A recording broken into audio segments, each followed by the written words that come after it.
What's up, y'all? Welcome back to episode of Rolling Bob. I'm your host, Zach Moore. We're here to break down some more NASCAR content. Boy, there's a lot to talk about. This will be split in 2 episodes of NASCAR news. A lot of it has to do with Richmond, the controversial final restart we saw from Denny Hamlin that got him a jump the restart early, in which probably, helped him win the race. We'll also look at some TV ratings, also look about Richmond possibly losing its second date, all that good stuff. So let's rock and roll. First thing, Fox got 3.3 million viewers for this past Sunday night's Easter race at Richmond Raceway. There's no comparison from last year's ratings, because last year's ratings it was on FS1, which is a cable channel. Now the 2022 spring Richmond race got around 3.9 million viewers, so a couple 100,000 lower this time. Now last year's Easter race, which was at Bristol Dirt, got around 3.4, so it's 100,000 less people tuned in. There's been a whole talk about whether or not Easter and NASCAR should race on Easter. Chris Myers, who runs the pre-race show for Fox, has been a part of that Fox NASCAR for a long time, said that you should not expect a race on Easter near future or a race at the LA Coliseum. So that, to me, tells you that they're done with Easter after this. You know, as a race fan, I don't really like it because I just love NASCAR. I love racing every week, but I understand it's a more religious holiday, so it's not like the other holidays out there. But also, I think, drivers being able to be with their families, crew members being able to be with their families is important, especially for this holiday. Now, they pushed the race really late into the night, around 7 o'clock, and also the track was very close to, Charlotte headquarters, so it did give drivers and team members a chance to spend time with their families for Easter before coming to the racetrack. But also, we gotta look at attendance. The races haven't really been that full. Grandstands have been more empty, I felt like, for these races. And also, I guess, viewership, to me, 3.3 million viewers is not bad at all. I think it's pretty good. Now, it is technically, I would consider it's down. It's the first down race of the season, but you also got to look about last year's race was at a Bristol Dirt race, different, unique track. This time it's at Richmond, not as exciting, doesn't put on the best racing. It stinks that this is the end. It looks like for Easter, I enjoyed it as a race fan. I like having it, but I understand why they would get rid of it, not putting on the best overall viewership. You're taking away time from your families. I think it looks like they're going to have that day off. Add another off week for the season, because they only have 2 off weeks currently right now. It's back-to-back weeks for the Olympic break this year, so I think it'll be overall a benefit for this series.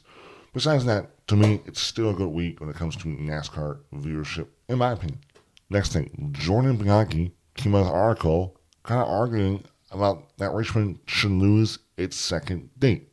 And this has been a long, ongoing discussion. In this article, Jordan Bianchi kind of talks about what Richmond once was and how the prestigious, and it used to be called the action track. It's probably still called that, but there hasn't been as much action at the track. Even before the next gen car, and there still wasn't in the Gen 7. It didn't put on the greatest racing. It was long greenside run strategy racing. And also kind of talks about what it is right now. And I do believe, in my opinion, that it's more of the car at that track than it is the track, in my opinion. You can put on great racing if you give them a car that's hard to handle, it slides around, the tire wears. There's a lot of things I think the car has a lot more impact on than the track. Another thing Jordan Bianchi brought up was the tracks that NASCAR has got rid of a second day for. Pocono, Dover, New Hampshire, Michigan, Fontana. A lot of those tracks got rid of a date, and some of its benefits, some tracks. Like, I went to Pocono last year, camping sold out. The grandstands are sold out for the Cup race. The fan zone is awesome. Lots of stuff to do. A free carnival, free rides for kids. Lots of stuff to do. And it's really built that one event up to make it really, really big deal. It's the only race in Pennsylvania. It makes it a big deal, right?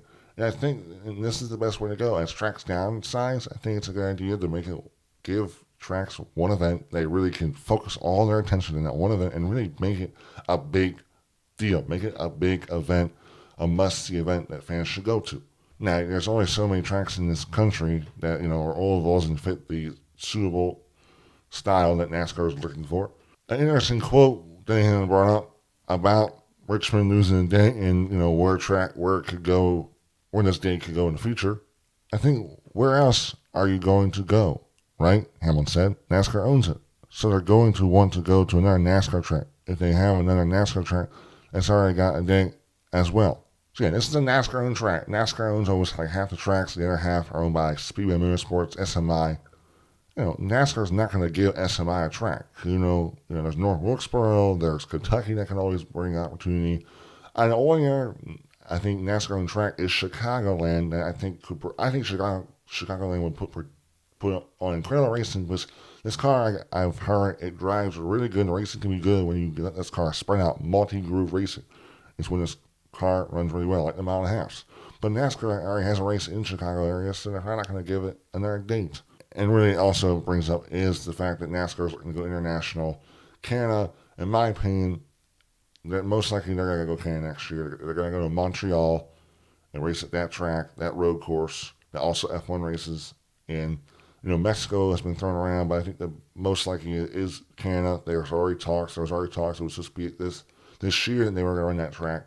So most likely that's what they're going to go run at, in my opinion. It stinks they're going to lose a day at a really historic short track, but to me, if NASCAR doesn't want to make the improvements to the short track package to help the racing out, I don't see it improving really anywhere.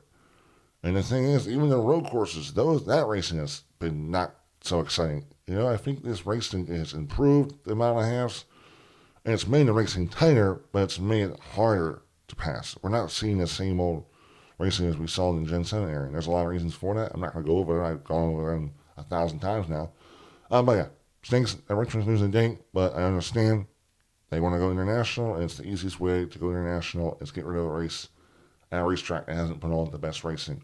Last thing, we got to talk about Denny Hamlin's jumping. Alton Sawyer, VP of competition for NASCAR, came on SiriusXM NASCAR and kind of talked about the incident and why they did or did not make a decision to penalize Denny Hamlin, and what would this look like moving forward. They looked at it yesterday, again, multiple times. There's no doubt he rolled early. And, again, it's a bang-bang call. It's at the end of the race. We're a live sporting event. We don't have the luxury of a timeout and go to the sideline and review it and make that call. If this happens at lap 10 or 50 or 300, the call could have been different. So I wouldn't, if I'm a competitor, I wouldn't be playing that game every week. From those comments, they looked at it and they reviewed it after Sunday, and it looks like they admit he jumped early. But they also brings up the fact that the call on lap 10, lap 100, or lap 300 could be different than when it would be in maybe a last restart of a race, like a crucial restart. Which to me, this just goes back on the inconsistency that NASCAR has. This rule should be, black and white. Should be bold, understand the rules. It's cut and dry. We should not have this flexibility, because now you're inconsistency. When it comes to inconsistency, we gotta look at Atlanta race. Michael McDowell, William Byron, they crash, hit the wall, no caution, because NASCAR doesn't want to interfere with the green flag pit stops, the strategy going on there, whatever, right? Okay, no caution, all right, that's what NASCAR wants to do, okay. But then we go here at Richmond, and it's in a fuel strategy. Kyle Larson pitted, he's stayed out, 20 plus laps. He's got fresh tires, he's passing cars like a freaking rocket ship. Well, they throw a questionable caution for Kyle Busch, who, smacked the wall. Kind of, not really. He just looked slow. And NASCAR, had a reaction, they threw it. And it probably should have never been thrown. And Alton Sawyer did talk about that. But then we also got to look at, SVG. He got penalized in the last lap for cutting the course on the last lap. So NASCAR's going to call it in a crucial part of the race. What would have happened? What if SVG would have won that race? Or they got to call it? They got to call that? And now we look at today. Denny Hamlin. He jumps the restart. There's a rule. Drivers have got caught for that in the past, and NASCAR didn't do anything about it. They didn't call it early enough. To me, they just didn't want it to be a bad look. They didn't want their race winner to be decided on a call like that. And it's just bad luck for NASCAR. it's going back on this whole inconsistency. NASCAR they get their fans freaking mad because it just frustrates fans when you're not consistent and your rules, you bring this flexibility to it. Now, I did want to talk about what Denny Hamlin had to say, and if also if Denny Hamlin admits to jumping early after, Sunday, his thoughts on Sunday. Listen here. The money question. What are they talking about? Did you jump the restart? I went pretty early in the zone.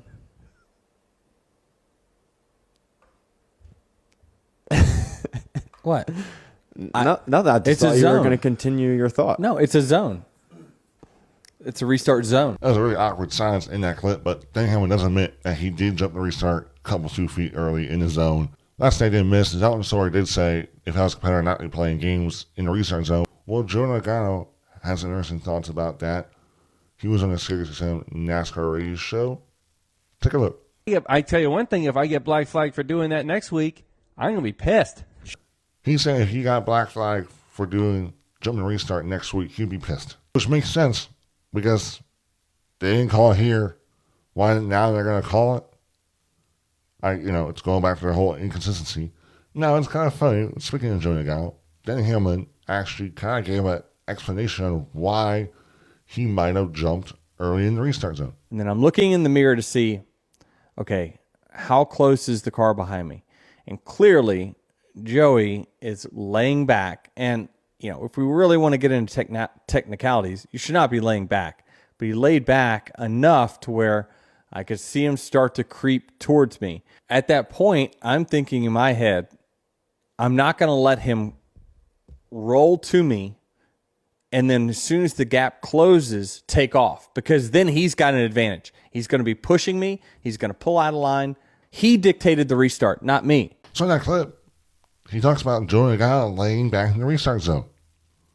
So, in a way, that should also be a penalty because NASCAR has cracked down on that this year. They have gave people penalties for laying back.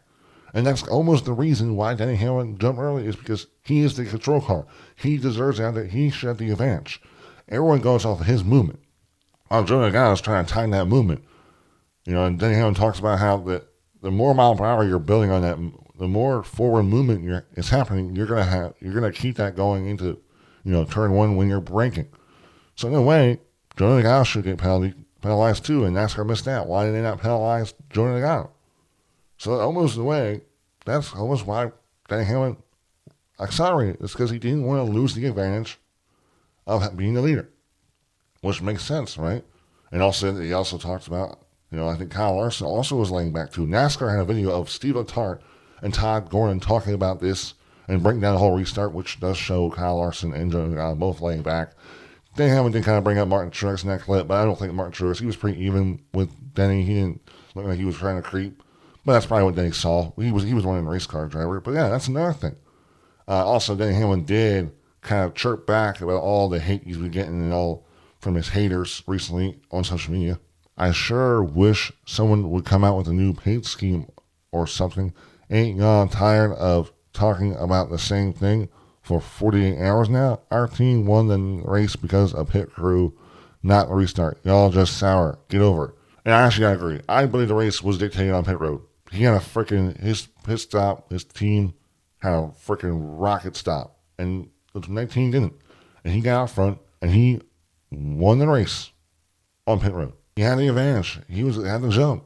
Okay? And yes, Truex will blame, Denny for racing him up the track, which I see replays and maybe he did, but he still gave him a lane. It wasn't the preferred lane, but still gave him a lane.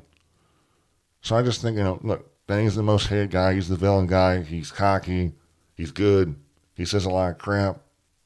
He's not afraid, and people just don't like that. And that's why he's such a hated guy. And people, chirp back at him.